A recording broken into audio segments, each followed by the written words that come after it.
बचपन से ही ना हमारे दिमाग में एक बात बहुत गहराई तक बिठा दी जाती है कि बिना किसी पक्की योजना के कोई भी काम शुरू नहीं करना चाहिए। एकदम सही बात है। मतलब हमेशा यही सिखाया जाता है कि फेल होने की योजना बनाने से अच्छा है कि एक सॉलिड योजना बनाकर काम किया जाए।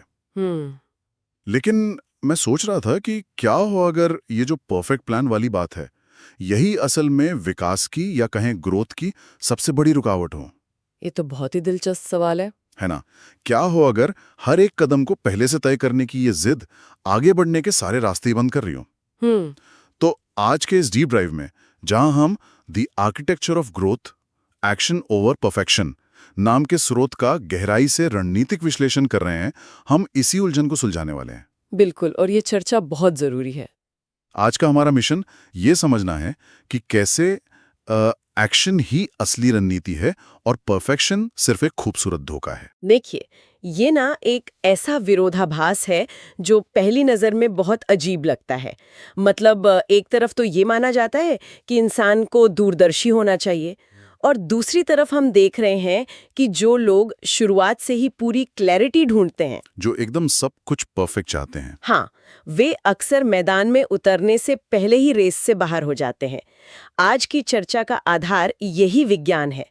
हम उन मानसिकताओं को डिकोड करेंगे जो साबित करती हैं कि असली क्लैरिटी बाहर बैठकर योजना बनाने से नहीं, बल्कि मैदान में उतरने के बाद मिलती है। तो चलिए सीधे उस सबसे बड़े मनोवैज्ञानिक जाल पर वार करते हैं जो लोगों को रोक कर रखता है, परफेक्शन की चाहत। जब मैंने इन रणनीतिक दस्तावेजों को पढ़ा तो एक बहुत ही आक्रामक विचार सामने आया।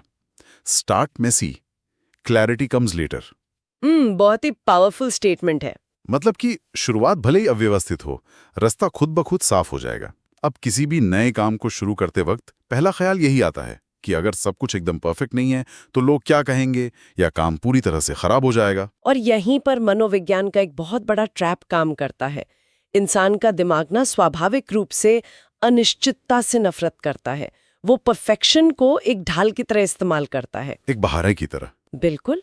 लोगों को लगता है कि पहले पूरी स्किल सीख ली जाए, सारी किताबें पढ़ ली जाए, एकदम कॉन्फिडेंट हो जाए, और अब तब दुनिया के सामने आया जाए, क्योंकि अगर कोई चीज परफेक्ट होगी तो कोई उसकी आलोचना कर ही नहीं पाएगा। ये तो एक अंतहीन चक्र है। हाँ, सिर्फ सोचने से तैरना नहीं सीखा जा सकता।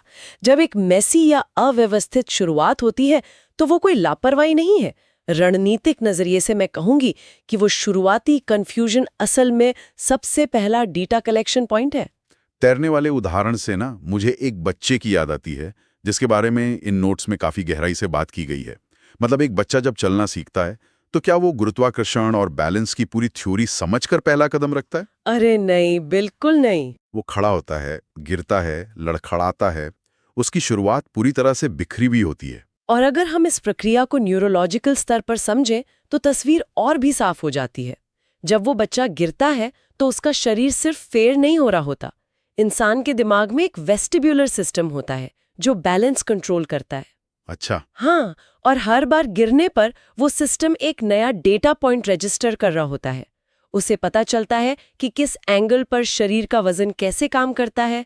ये फीडबैक सिर्फ और सिर्फ फिजिकल एक्शन से आता है। मतलब वो गिरकर ही सीख रहा है। बिल्कुल। अगर उस बच्चे को पहले दिन से किसी हार्डनेस में बांधकर रखा जाए ताकि वो कभी गिरे ही नहीं, तो उसका दिमाग वो कैलकुलेशन कभी सीख ही नहीं पाएगा। अरे वाह, यानी वो जो शुरुआती लड़खड़ाहट है वो असल में कैलिब्रेशन है। हाँ। ये कॉन्सेप्ट कंटेंट क्रिएटर्स या किसी भी नए प्रोफेशनल के लिए कितना सटीक बैठता है। कोई सोचता रहे कि जब उसके पास सबसे महंगा कैमरा आएगा, एकदम स्टूडियो जैसी लाइटिंग होगी और परफेक्ट स्क्रिप्ट होगी, तभी वो अपना पहला वीडियो बनाएगा। नतीजा क्या होता है? वो कभी शुरू ही नहीं करता। जबकि जो इंसान अपने साधारण फोन से रिकॉर्डिंग शुरू कर देता है वो फ्रेमिंग सीख जाता है, कैमरे के सामने बोलना सीख जाता है। देखिए, ये सिद्धांत हर क्षेत्र में लागू होता है। सोचने से ज्यादा करने से सीख मिलती है।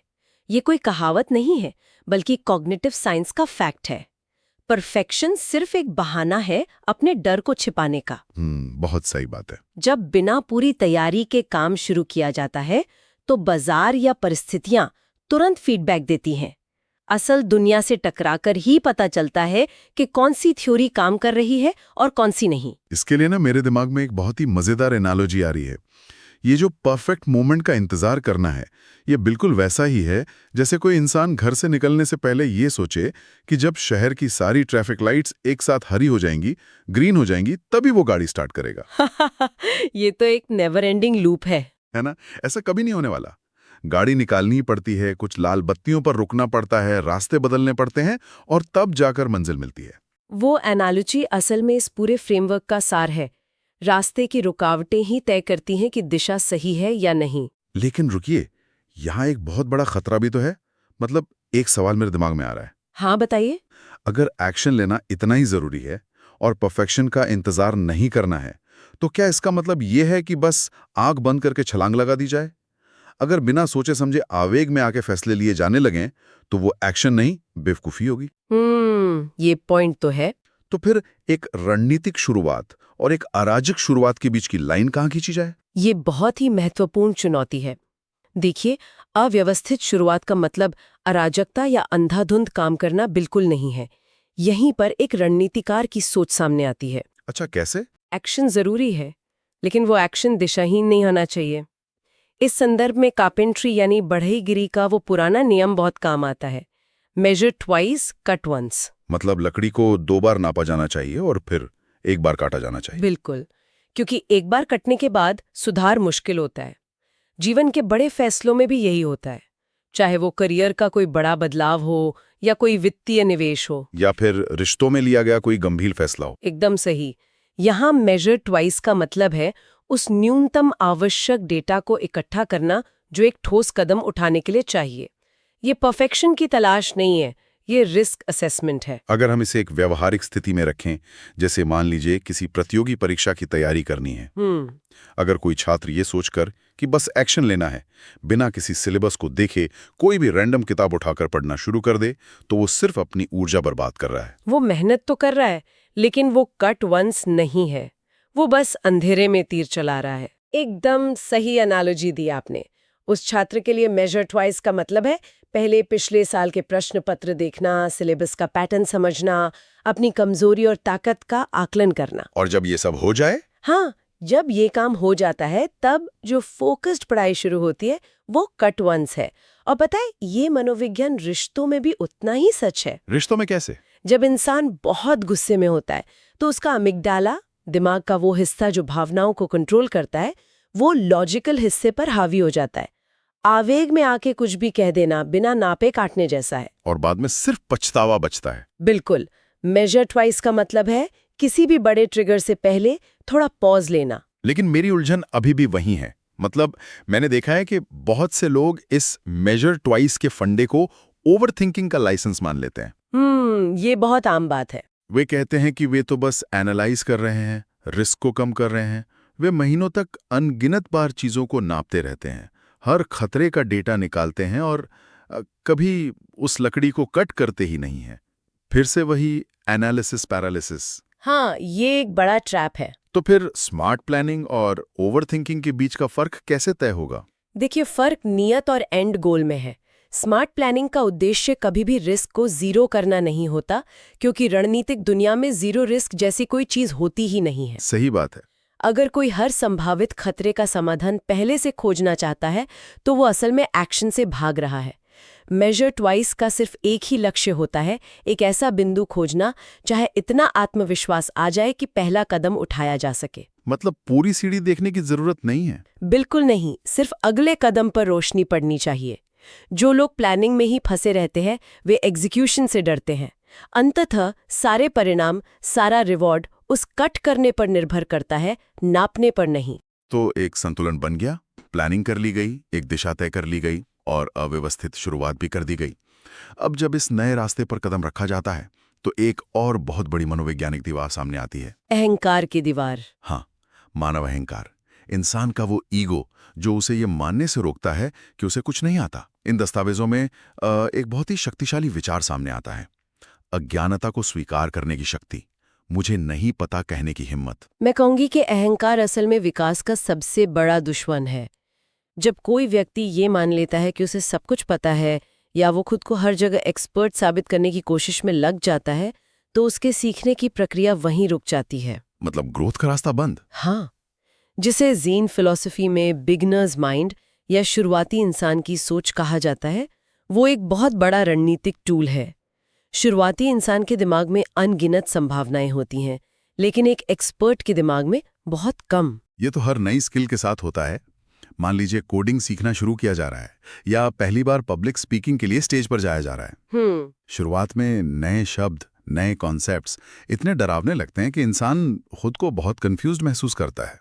जो इंसान इस अज्ञानता वाले फेस को छुपाने की कोशिश करता है, वो कभी मदद नहीं मांग पाता। और जो दिखावा करता है, वो अंदर ही अंदर घुटता रहता है। मुझे नहीं पता कहना कोई कमजोरी नहीं है, ये एक रणनीतिक निमंत्रण है। निमंत्रण कैसे? ये सामने वाले को या उस विषय को आमंत्रित करता है कि वो कुछ नया सिखाए। मास्टरी की तरफ जाने का यही इकलौता रास्ता है। लेकिन देखिए, मास्टरी कोई शॉर्टकट नहीं है।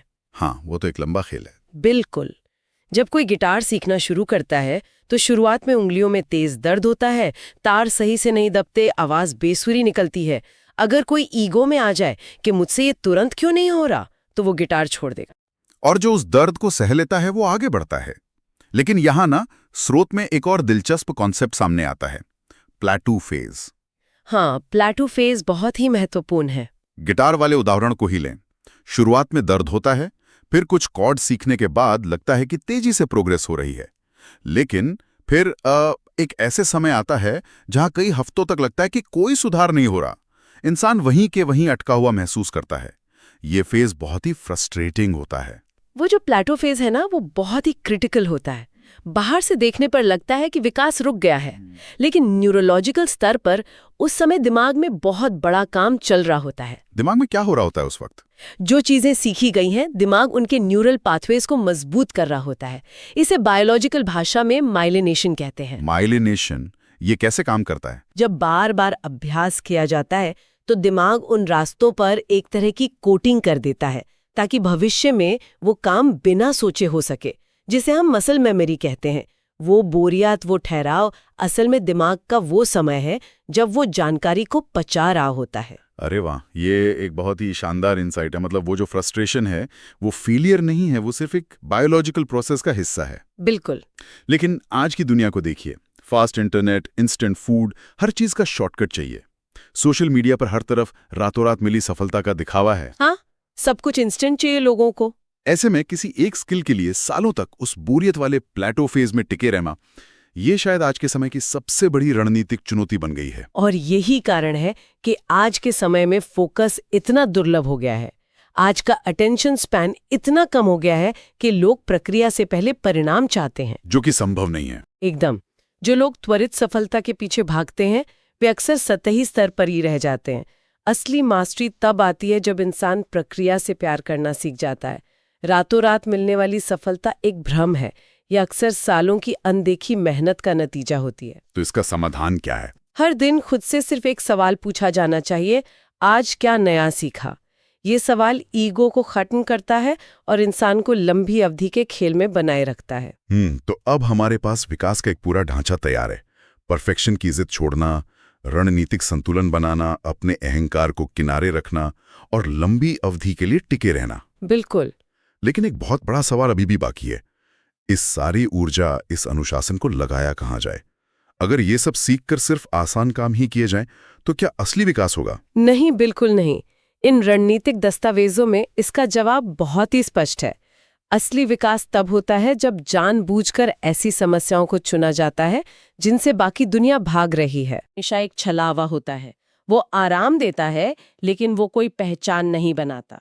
कंफर्ट जोन में कोई भी विकास नहीं होता, वहां सिर्फ ठहराव होता है। इसे एक फिजिकल लेवल पर समझना बहुत आसान है। हाँ, अगर कोई जिम जाता है और रोज सिर्फ वही हल्का वजन उठाता है जिसे उठाने में उसे कोई परेशानी नहीं होती, तो क्या उसकी मांसपेशियां बढ़ेंगी? कभी नहीं। जब तक शरीर को कोई चुनौती नहीं मिलेगी, वो बदलेगा क्यों? बिल्कुल सही। मांसपेशियों के विकास का विज्ञान क्या है? जब भारी वजन उठाया जाता है तो मांसपेशियों के फाइबर्स में माइक्रोटियर्स आते हैं, यानी वे हल्के से टूटते हैं। इसके बाद शरीर उस टूटन को महसूस करता है और आराम के समय उन फाइबर्स को पहले से ज्यादा मजबूत और बड़ा बनाता है, ताकि अगली बार वो वजन आसानी से उठाया जा सके। दिमाग और व्यक्तित्व का नियम भी पूरी तरह से यही है। तो दिमाग की भी माइक्रोटियर्स होता है? एक तरह से हाँ। जब कठिन समस्याओं का सामना किया जाता है तो वो कॉग्निटिव फिक्शन, वो मानसिक तनाव असल में दिमाग के माइक्रोटियर्स हैं। कॉग्निटिव माइक्रोटियर्स का ये विचार बहुत ही प्रभावशाली है। यानी जब किसी मुश्किल काम को करते हुए फ्रस्ट्रेशन होती है तो वो दिमाग के टूटने की नहीं बल्कि उसके मजबूत होने की प्रक्रिया है। बिल्कुल वही तो ग्रोथ है। अगर शिक्षा के क्षेत्र को देखा जाए तो जो छात्र सिर्फ उन सवालों को हल करते हैं जो उन्हें पहले से आते हैं, वे एक झूठे आत्मविश्वास में जीते हैं। वे हमेशा औसत रह जाते हैं। लेकिन जो जानबूझकर उन कठिन सवालों से जूझते हैं जो पसीने छुड़ा देते हैं, वे एक चैलेंज एक्सेप्टेड वाला माइंडसेट विकसित कर लेते हैं। और ये माइंडसेट एक बहुत बड़ा रणनीतिक फायदा देता है। जब बार बार कठिन चुनौतियों का सामना किया जाता है तो असफलता का डर खत्म होने लगता है। असफलता का डर खत्म हो जाता है। हाँ, क्योंकि असफलता एक अंत की तरह नहीं बल्कि एक फीडबैक लूप की तरह दिखने लगती है। जब समस्याओं का कोई सीधा या आसान समाधान नहीं होता, तभी असली रचनात्मकता जन्म लेती है।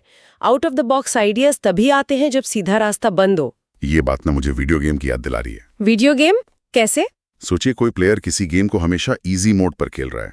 वो लगातार जीत रहा है, स्क्रीन पर बहुत सारे पॉइंट्स मिल रहे हैं और उसे लग रहा है कि वो बहुत महान प्लेयर है।